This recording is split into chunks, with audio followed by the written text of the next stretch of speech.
Hello friends, Squidprints here, and we're back for week 7 of the OU Monotype Tournament. Today we are versing Kay. In-game name is Birdie, as you can see. She's definitely a fierce competitor, so definitely have a good battle in store for you today.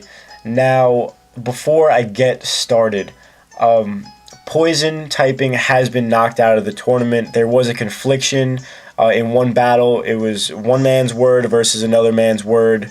They ended up having a disconnect when they battled, and the assumption of one man switching up his team to give him an advantage over the team he was versing. They ended up bringing the issue to Craig, and the man who ended up having the poison typing got frustrated and ended up leaving Team Alpha and the tournament, altogether.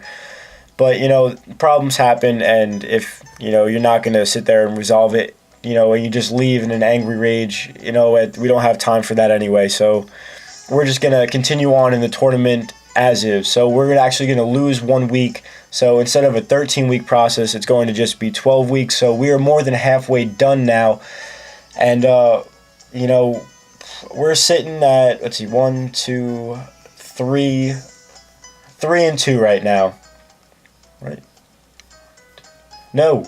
Yep, 3 and 2 right now for our tournament, or 4 and 2 if you count the ice win. So now, ghost type. I had a plan, and my plan was to set up a trick room with Trevenant and try and run through the team. I wanted to set up, find an opportunity where Trevenant could come in, because he can pretty much do some work. His only problem would be, the Spirit Tomb or the Sableye.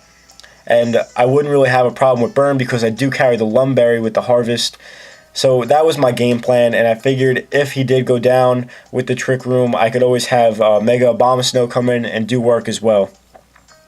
Now, also, Victory Bell has been switched from Special to Physical for this battle. Ended up just maxing out the speed and maxing out the attack.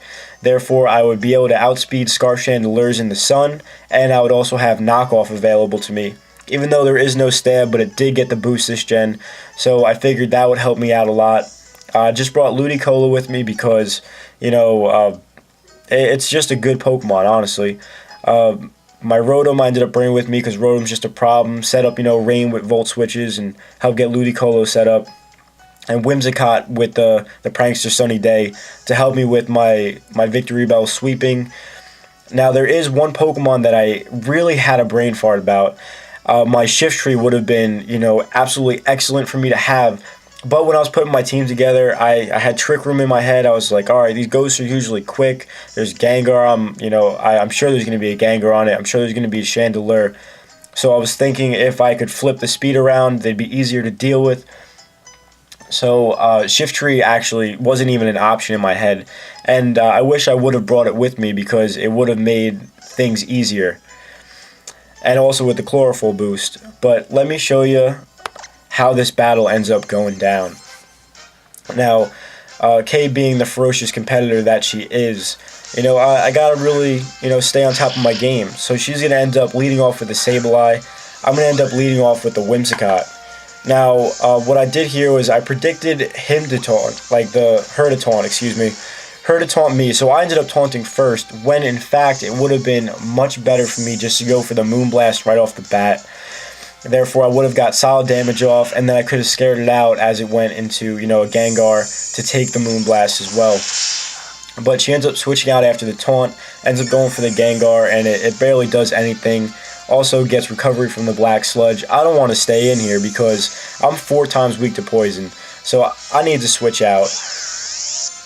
Now, unfortunately, Rotom's going to be the one to take a hit, and it's just going to take me straight out. Rotom had no chance of living that Sludge Bomb. This was my defensive Rotom. I didn't bring my specially defensive Rotom. I grabbed the wrong one out of my box, so that is unfortunate as well. So I ended up bringing in Ludicolo. I was like, alright, I have enough bulk. I'm sure I could live at least 1. And obviously, I cannot. This Gengar is completely running house on me right now. So I'm in a little bit of a predicament very early on. I'm like, alright, I'm going to have to sack Whimsicott now. I need to set up a Sunny Day because I need to, I'm being backed in the corner. I'm running out of options very fast. So Whimsicott is going to have to go down, which is unfortunate because I did need it to take care of the Spiritomb and the Sableye. So the sun is up. I need to start making my way into taking out this Gengar. So I'm going to go into my Victory Bell now. I have the knockoff. I know Gengar's defenses really aren't that great. And I am running, you know, the max attack, the max speed, and whatnot. Now, I end up taking out the Gengar. So that guy is out of the way. So I do have the Life Orb still, the Chlorophyll boost. Things are looking alright. Now the Spiritomb comes in, which I'm not comfortable going against this right now. He does carry the Sucker Punch. Or she, excuse me. She does carry the Sucker Punch. I'm just going to end up going for a Leaf Blade. I figured I needed a good stab attack here. And it only does, you know, 50%. A little over 50%. So I want to switch out and save for at least one more knockoff kill later on. Because I didn't want to die to the Sucker Punch. But what I didn't realize is I took the sun away from myself here. So now the hail is up. Abomasnow is going to end up taking the Sneak Shadow, or the Shadow Sneak, get buffed by the hail. And switching out there, really I just took unnecessary damage with my Abomasnow because with the sun gone, Victory Bell is really not much use to me anymore. So I'm going to end up going for an Ice Shard. She's going to end up going for the Sucker Punch. So it's going to fail because my priority does go first. And the Sneak Shadow is going to happen here. And I'm not sure why. Oh no, Ice Shard happens. I guess we're in a speed tie then, if that's the case, because Sucker Punch should have hit me. So we had a speed tie. She ends up winning the second speed tie. And now the Chandelure comes in. I'm going to end up switching out because I was like, I don't need Victory Bell. I'm just going to, you know, sack it out. Now I'm down to my last two Pokemon, which are my Mega Abomasnow and my Trevenant here. And this Chandelure is Scarf. Psych, excuse me. It is Leftovers.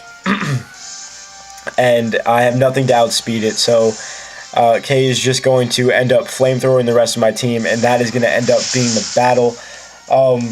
So now we are going to be sitting at 4-3. You know, we still have Bug, Fire, Water, Dragon, Dark, and Psychic left to turn this tournament around. Right now, we're right above 500.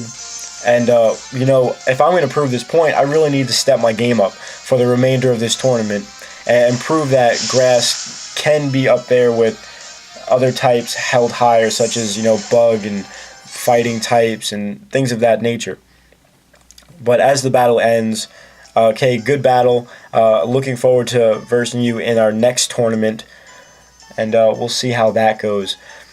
But if I did end up having my shift tree, things, you know, may not have been me getting my face wrecked so easily here. But, you know, brain farts happen in the game. When I was picking my team, I just completely forgot about shift tree, but that's all right. You know, it's just one game. I can bounce back from it. So I hope you guys enjoyed this week's episode of OU Mono Type Tournament, and I'll see you next week as we go up against Bug. Let's see if we can pull this one out. See you guys later. Okay, bye.